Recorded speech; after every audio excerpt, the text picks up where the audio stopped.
Pesquisador renomado nas áreas de neurociência, genética e células-tronco, especialmente conhecido por seus estudos com organoides cerebrais e autismo. Eu estou com Alisson Moultrie. Que honra ter você aqui. Prazer é meu. Muito obrigada por aceitar o convite. Isso para nós brasileiros, é uma honra poder estar pertinho e também poder dizer que um brasileiro está ali envolvido em coisas tão importantes e tão grandes mundialmente. Obrigado. Olha, eu vou começar com uma pergunta assim. Como que você equilibra a transmissão, a comunicação da pesquisa, da ciência para o público leigo? Então, na verdade, começou muito com essa interação com as famílias de autistas, né? Que tem indivíduos autistas na família, me procurando para entender mais o que estava sendo feito em termos de pesquisa, né? Então, eu que estou acostumado a falar para um ambiente científico, acadêmico, né? Tive que descobrir uma forma de traduzir um pouco essa linguagem científica para uma linguagem mais leiga, para que todos possam entender. Sim. Então, isso já venho fazendo isso há algum tempo, né? E eu acho que tem sido positivo, estou conseguindo conversar, né? Acabei criando até um congresso de autismo que a gente faz em San Diego todo ano para receber as famílias e apresentar a ciência e coletar, né, um retorno deles, do que eles acham, né? Hoje em dia eu incorporo a opinião dos autistas também na minha pesquisa, né? Então estabeleceu-se um diálogo que eu acho muito produtivo. Então foi de uma forma espontânea. Sim. E pegando essa frase aí, como é que você incorpora a participação dos autistas na sua pesquisa? A gente cria, dependendo do tipo de pesquisa, né? Então, por exemplo, a gente está com uma pesquisa grande agora na área de genética, né? A gente incorpora eles como consultores, né? Então a gente contrata alguns autistas como consultores, onde a gente apresenta a pesquisa e pergunta, né, o que eles acham da pesquisa, onde que a gente poderia melhorar, o que a gente poderia incorporar mais na pesquisa, se está faltando algum aspecto. Basicamente é a opinião deles sobre a pesquisa, né? Se a forma como a gente está descrevendo está correta, né? Se eles se sentem confortáveis em participar. Então é dessa forma que a gente tem feito, tratando eles como consultores da pesquisa. Nossa, muito, muito bacana, assim. Acho que é uma coisa inovadora, né? Eu acho que sim, eu acho que são poucas pessoas que incorporam os autistas como consultores. Sim.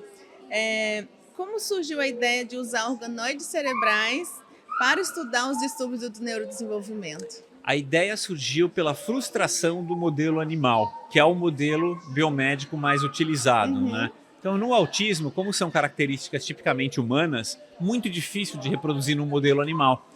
Então, eu estava frustrado, né, com os avanços nessa área pela falta de um modelo adequado.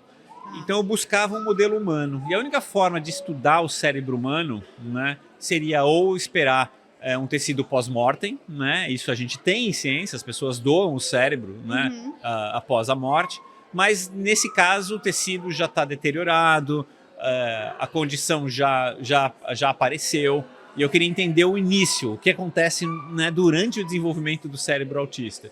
Então, acabei olhando para células-tronco como uma ferramenta de criar um tecido cerebral em laboratório, livre das condições éticas, né, que eu possa fazer os experimentos que eu preciso. Então, foi assim que surgiu a ideia. Legal. Quais os principais achados que você e sua equipe tiveram sobre autismo usando organoides cerebrais? As principais características que a gente observa é que durante o desenvolvimento do cérebro autista, e tem uma certa variação dependendo do subtipo de autismo, né? Mas existem alterações nas migrações das células neurais. Então o cérebro, quando ele é formado, ele é orquestrado através de migração e especialização das células neurais, tá? Esse processo é defectivo no cérebro autista.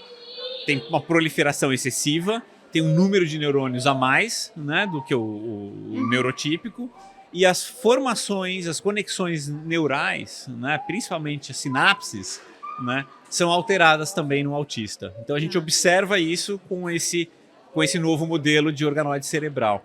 Mas o mais importante, que é uma coisa que era muito difícil de fazer em outros modelos, é estudar a parte molecular e celular, né, a nível molecular celular, numa célula humana, né? Então essa foi a primeira vez que a gente conseguiu fazer isso e observar ali, né, essas alterações acontecendo ao vivo, né, porque o modelo é vivo. Né?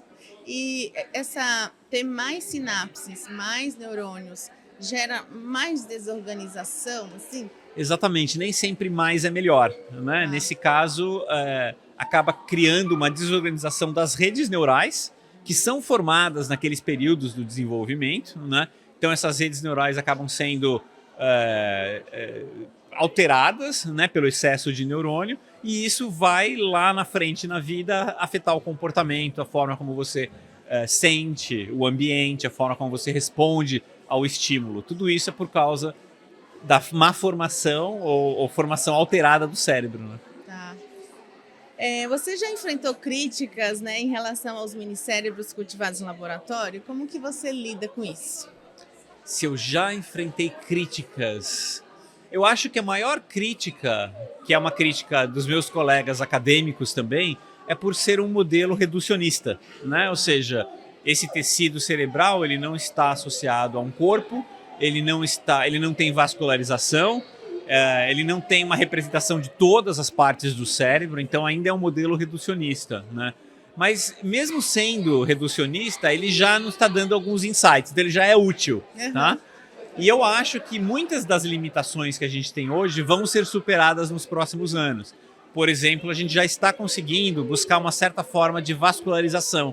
Então a gente vai conseguir manter esse tecido vivo de uma forma mais saudável, vai conseguir aumentar, né, o número de células que compõem, né, esse minicérebro, não vai ser mais um minicérebro, vai ser um mid-cérebro, né? Então a ciência vai avançando e melhorando esse modelo, né? Então acho que essas críticas elas são válidas hoje, mas daqui a algum tempo elas já não, outras críticas virão.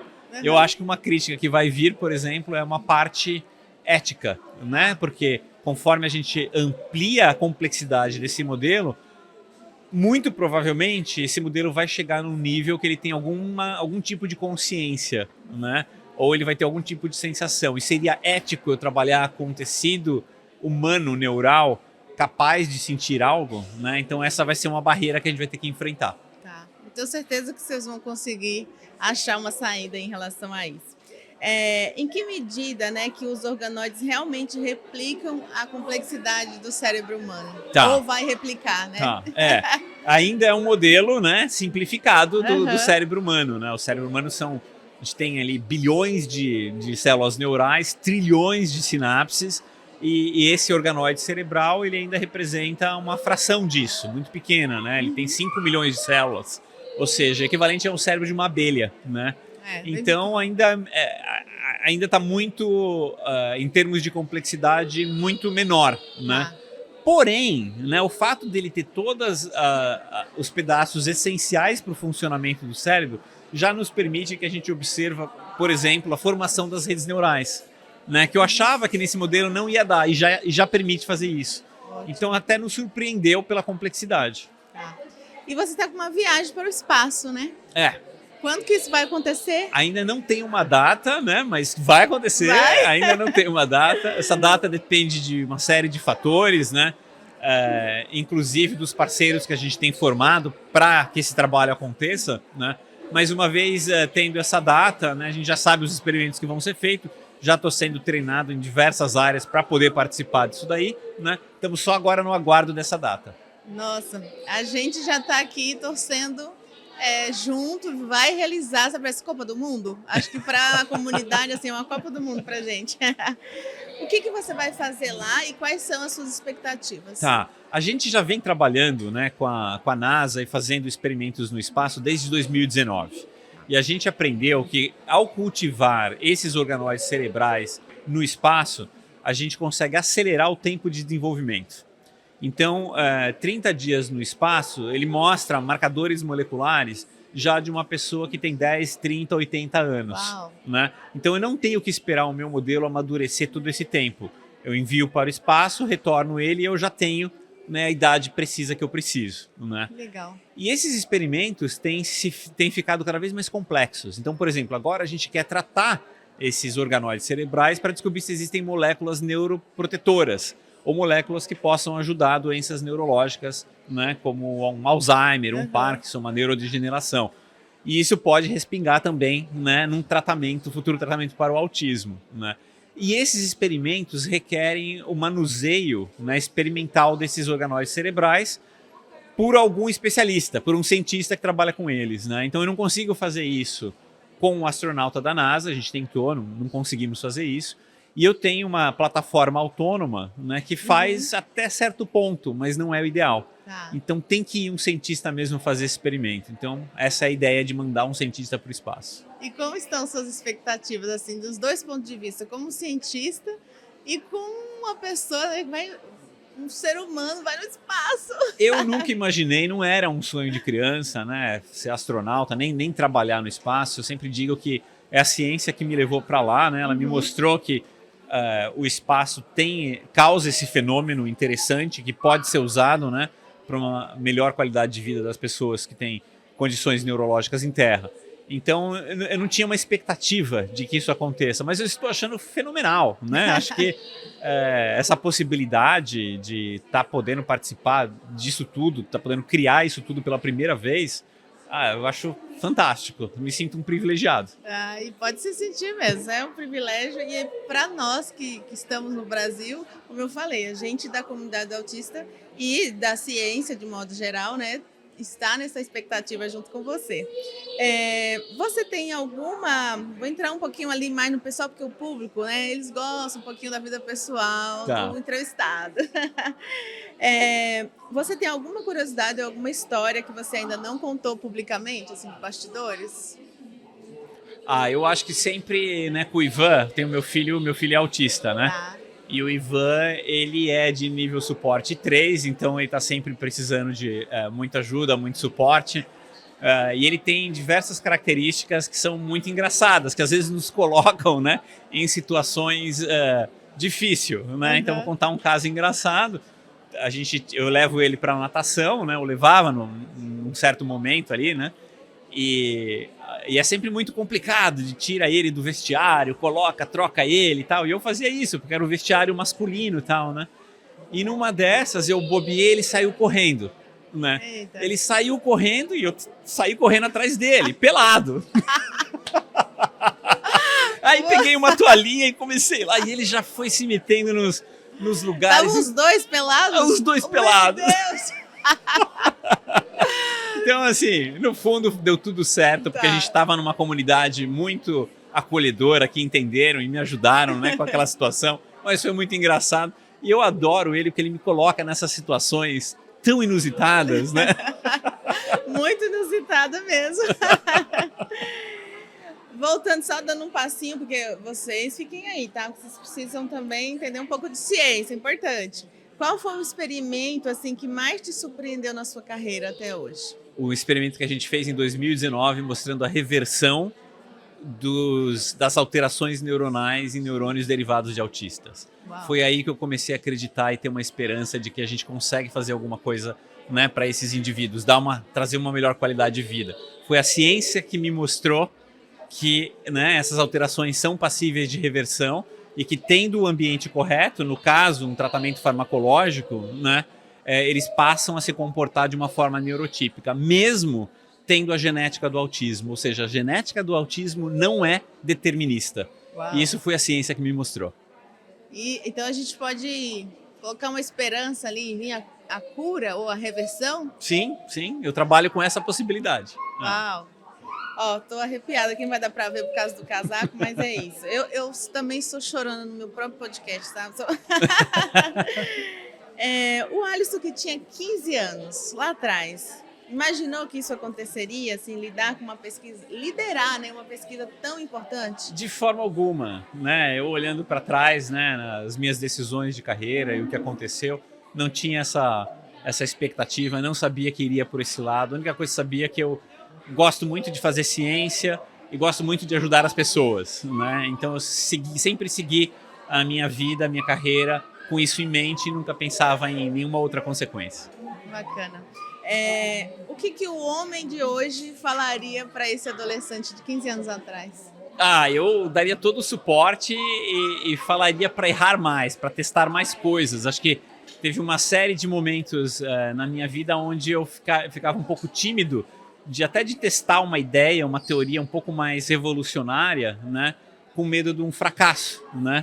Então hoje em dia eu falo, esquece isso e segue, tenta, e se não der, paciência, a vida continua, né? Ah, muito bom. Ó, fiz do meu jeito. Me conta alguma coisa que você faz do seu jeito, assim, para deixar de inspiração para outras pessoas, para a comunidade autista. Eu acho que uma coisa que eu faço do meu jeito é organizar o meu tempo. Né? Eu tenho uma forma muito peculiar de organização do tempo, que eu acabo otimizando tudo, né? Tem até um pouco do espectro aí, né? Mas eu gosto muito, né, de não desperdiçar tempo e nem oportunidades. Então eu tento estar sempre otimizando, né, a forma que eu vou fazer. Então se eu vou viajar, eu me preparo, eu vou levar um livro, eu vou ver aquele filme, eu já deixo tudo preparado para que, né, as coisas aconteçam da melhor forma possível. Nem sempre dá certo, mas quando dá eu fico muito satisfeito. Muito bom. Olha, eu quero te agradecer por você estar aqui e por também agradecer pela sua pesquisa e o seu papel tão importante para nós, envolvido aí com a ciência, e que traga muitas coisas positivas para nós, humanos, de maneira geral. Muito obrigada. Muito obrigado. Adorei a entrevista. Muito bom. Pessoal, essa foi a entrevista com o Alisson Moultrie. Compartilhem para alcançar o máximo de pessoas que a gente puder, poder dar esse incentivo a estarmos todos na vibração para trazer mais conteúdos e mais possibilidades científicas para o mundo todo, né? Que não é só o Brasil, o mundo todo. É isso.